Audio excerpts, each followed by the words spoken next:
मैं आरोप नहीं लगा रहा हूं। देखिए, ये शब्द मत कहिए कि आई एम एलिजिंग, मैंने एलिज को नहीं किया है, मैंने आरोप नहीं लगाया। ये सब जानकारी चुनाव आयोग के वेबसाइट पर कोई भी प्राप्त कर सकता है, ये वेबसाइट पर है। ये पार्टी द्वारा जानकारी दी गई है, ये कंपनियों का नाम है, किन के खिलाफ ईडी, सीबीआई और इनकम टैक्स की जांच हो रही है, वो भी पब्लिक में है। वो तो ये हम कोई आरोप नहीं लगा रहे हैं, जो वास्तविकता है वो हम देश के सामने रख रहे हैं कि 30 कंपनियां हैं, इनके खिलाफ ईडी, सीबीआई और इनकम टैक्स की जांच हो रही है, और इन्हीं 30 कंपनियों ने पिछले 4 वित्तीय सालों में 335 करोड़ रुपया चंदा बीजेपी को दिया है। उस पर सवाल है, तो ये आरोप नहीं है, ये सवाल है।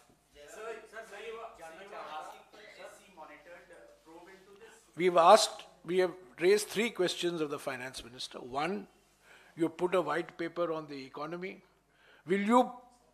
Are you prepared, if you think you're claiming that you are transparent in party funding, will you come up with a white paper on party finances? Number 1. Number 2, the second question that we have asked is that if you have nothing to hide, then will you rebut point by point all the information that has come out on the 30 companies and their links with the BJP over the last 4 years, whether they are being investigated, which is a fact, whether they have funded the BJP, which is also a fact. If it's not a fact, you rebut it. That's the second question. And the third question we are asking, if you have nothing to hide, will you agree to a Supreme Court monitored investigation into the misuse of the ED, CBI and income tax? Let me make it absolutely clear. When the law is broken, if there is evidence to show that the law is broken, please investigate. But if you use investigation as a means of blackmail to force the companies, these companies, 30 companies that are being investigated, they have contributed 335 crores to the BJP, which is a documented fact. Will you return this 335 crores till those 30 companies' innocence or guilt is established? While the investigation is going on, you have collected 335 crores. What does it mean? That means you're using investigation as a tool of blackmail. ये हफ्ता वसूली है और कुछ नहीं है, ये ईमानदारी की जांच नहीं है. It is no, we all know that the ED, the CBI and the income tax dances to the tune of the Prime Minister.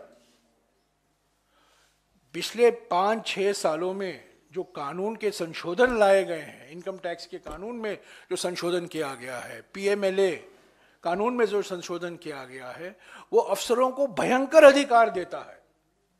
इस पर पार्लियामेंट में चर्चा नहीं हुई क्योंकि वो मनी बिल के द्वारा ये संशोधन लाए थे, और मैंने खुद सुप्रीम कोर्ट में आपत्ति जताई है और मेरा एक केस वहां पेंडिंग है. सारे के सारे संशोधन, मनी लॉन्ड्रिंग एक्ट के संशोधन, इनकम टैक्स एक्ट के संशोधन, सारे के सारे संशोधन मनी बिल के द्वारा लाए गए हैं ताकि राज्यसभा में उसका कोई चर्चा ना हो और उस पर कोई बहस ना हो. तो ये जो अधिकार दिए गए हैं, भयंकर अधिकार दिए गए हैं अफसरों के हाथ में, भयंकर अधिकार दिए गए हैं. इंडिया गठबंधन की सरकार आएगी, ये सारे संशोधनों का, इसकी समीक्षा हम करेंगे, और जो अधिकारी हैं उनको जो हक दिया गया है उसकी हम जरूर दोबारा उस पर हम विचार करेंगे.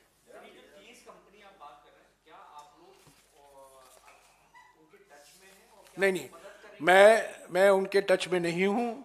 ये 30 कंपनियां की लिस्ट अगर आपको चाहिए, आप वेबसाइट पर जाइए. जिस डिजिटल वेबसाइट को बड़े धैर्यशाली से वो मेन स्ट्रीम मीडिया के नहीं थे, पर उन्होंने इन 30 कंपनियों को नाम भी दिए हैं. मेरे पास है वो नाम,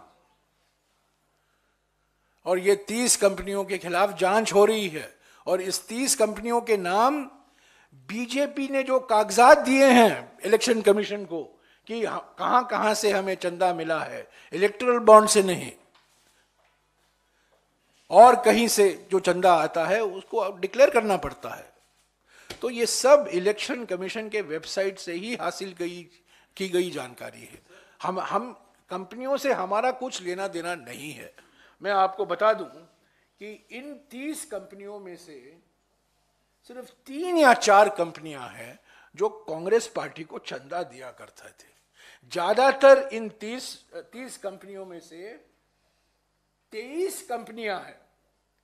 30 में से 23 कंपनियां हैं जिन्होंने 2018 के पहले बीजेपी को कुछ चंदा नहीं दिया था। मैं आपको और जानकारी दूंगा। ये 23 कंपनियां जो हैं 2018 के पहले बीजेपी के साथ उनका कोई ताल्लुकात नहीं था, पर 2018 के बाद इन 23 कंपनियों ने करीब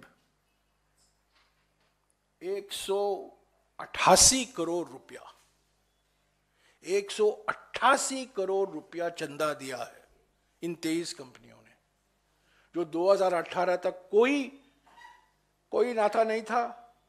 जांच शुरू हुई, ईडी, सीबीआई, इनकम टैक्स छोड़े गए और 188 करोड़ रुपया बीजेपी को मिला। यह हफ्ता वसूल है। हाँ जी, एक मिनट जिन पर आरोप आप लगा रहे हैं उनसे आप सवाल पूछ रहे हैं अपने मन से, वो तो ठीक है, लेकिन आप उन्हीं से जांच की मांग भी कर रहे हैं। क्या इस मामले को लेकर कांग्रेस सीवीसी या लोकपाल या for that matter supreme court जाएगी? कि जो बहुत सारे दरवाजे हम खटखटाएंगे, इसको यहां तक नहीं है। पहला कदम हमने लिया है। पहला कदम हमने वित्त मंत्री को अवगत कराया है, क्योंकि वित्त मंत्री को पूरी जानकारी नहीं हो सकता है, वो नहीं जानती होंगी। तो वित्त मंत्री को आज सुबह खत गया है, तो अभी और भी दरवाजे खटखटाएंगे। इसको हम यहां नहीं छोड़ेंगे। हमारे खिलाफ खातेबंदी की जो कार्रवाई की जा रही है वो अलग है, वो लड़ाई हम लड़ते रहेंगे। पर ये ईज ऑफ डूइंग बिजनेस वाली सरकार है, ईज ऑफ डूइंग बिजनेस वाली सरकार है, और उसी सरकार का असली चेहरा हफ्ता वसूली है। तो जहां कहीं हमें जाना है, लोकपाल, सीवीसी, हम जरूर जाएंगे। ईडी को भी हम खत लिखेंगे, पर पहला कदम हमने वित्त मंत्री को लिखा है।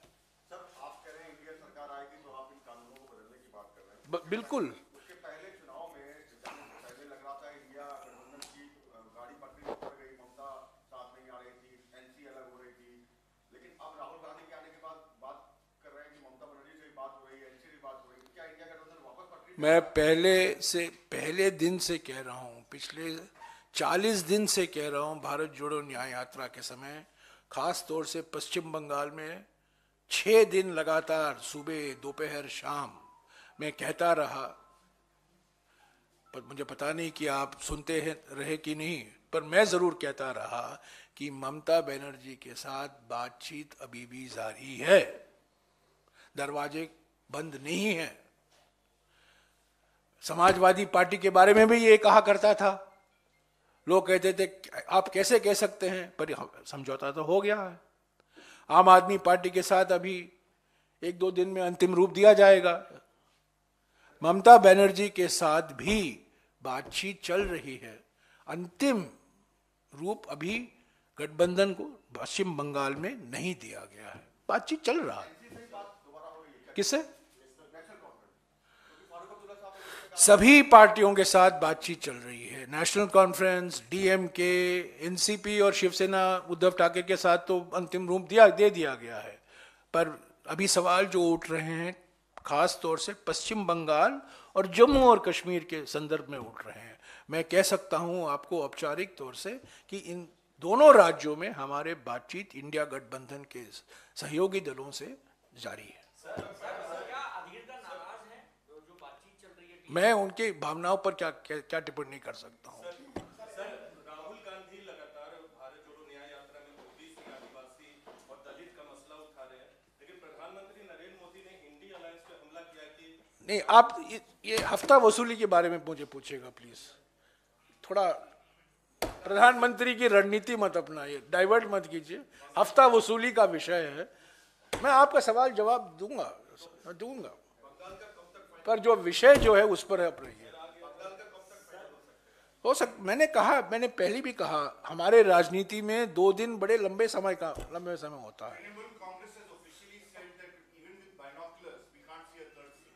We can't see a third seat. Who is saying? The Trinamool Congress. Trinamool Congress has said many things. Trinamool Congress has also said we are committed to the India Gathbandhan. The leader, the supreme leader of the Trinamool Congress has said that she is committed to defeating the BJP, that she wants the India Gathbandhan to be strengthened. In politics, people say many things depending on circumstances. They are reacting to certain situations.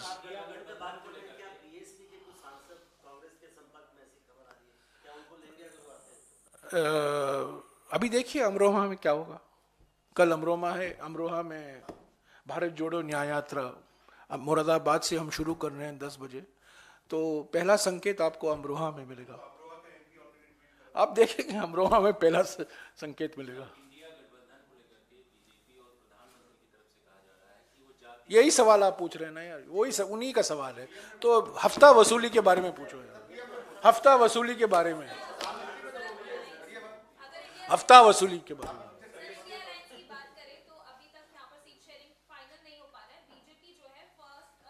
हफ्ता वसूली पर आइए, हफ्ता वसूली, हाँ, good man.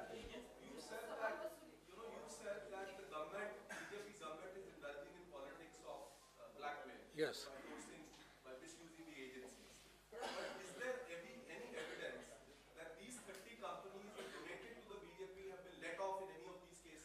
Investigations are on. The worst thing in India, process is punishment. In Indian system, process is punishment. सिर पर ये लटका के रहो, तभी तो आप पटरी पर आओगे। आपको छोड़ दिया जाएगा तो आप भूल जाओगे। जब तक ये तलवार है, ईडी का तलवार, सीबीआई का तलवार, इनकम टैक्स का तलवार आपके सिर पर है, आप पटरी पर रहोगे, चंदा देते रहोगे, जांच बंद हो जाएगी, आप चंदा भी भूल जाओगे, बीजेपी को भी भूल जाओगे। समझ गए रणनीति की क्या है? रणनीति ये है, ये तलवार लटका के रहो बस, तब देते रहोगे आप, हफ्ता वसूली होते रहेगी।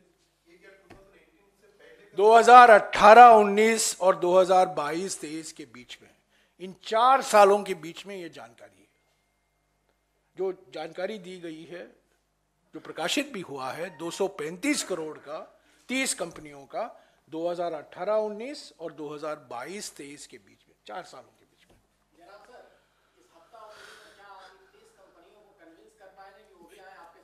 नहीं, मैं आप स्पष्ट कह दूं, 30 कंपनियों के संपर्क में हम नहीं हैं। इन 30 कंपनियों के साथ हमारा कोई लेना देना नहीं है। हालांकि मैं इन 30 में से 8 या 9 मालिकों को अच्छी तरह से जानता हूं, मैं उनकी जन्मपत्री में भी जानता हूं। तो पर हमारी इन कंपनियों से लेना देना नहीं है, हमें लेना देना है हफ्ता वसूली सरकार से। ये चंदा वसूली जो हुई है, आप एक तरफ कह रहे हैं हम इलेक्ट्रल बॉन्ड लाएंगे, पारदर्शिता लाएंगे, और उसके साथ साथ आप ईडी और सीबीआई और इनकम टैक्स के द्वारा आप चंदा इकट्ठा कर रहे हैं इन कंपनियों से, उसके खिलाफ हम हैं।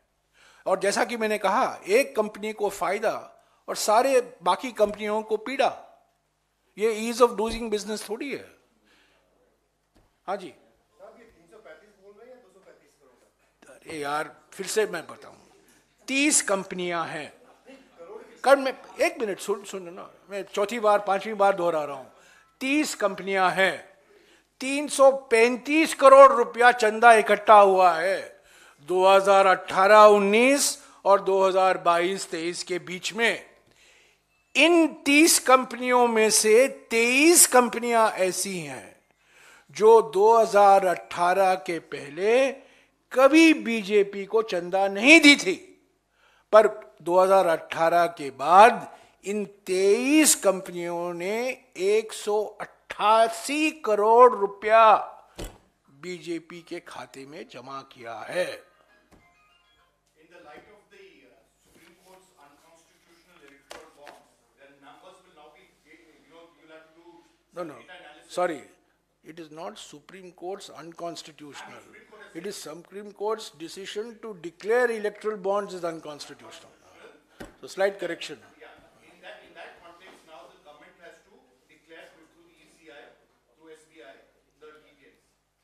On the 13th of March, that will be, with KYC and data analysis, we'll be able to speak. Do you want the commission of inquiry into the entire, because even you have been getting money from various political parties. See, there are two issues here. There is an electoral bonds issue and there is this issue which has nothing to do with electoral bonds. हफ्ता वसूली और erectile bonds का कोई नाता नहीं है, ये non erectile bond है।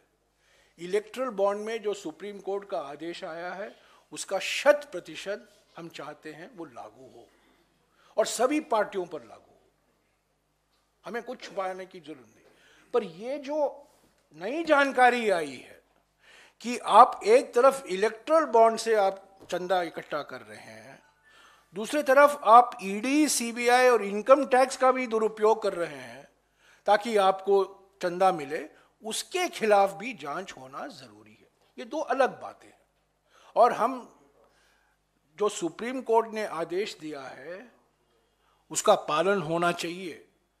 जो जानकारी उन्होंने कही है प्रकाशित होना चाहिए। हमें कोई छुपाने की, हमारी नीयत साफ है